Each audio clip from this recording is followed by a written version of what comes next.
He didn't blow his horn the other day. They had the box car sitting on that side, and he come up behind, through it again. I just hadn't seen him. And when he got through the intersection thing, he goes and blows the horn. I said, well, thank you for letting me know you were coming.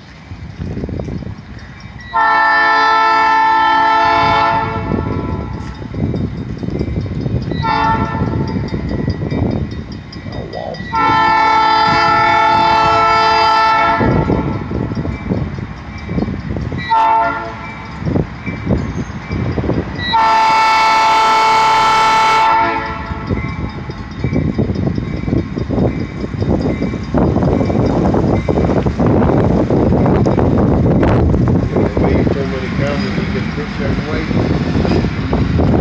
I guess. Videoing him already? Yep.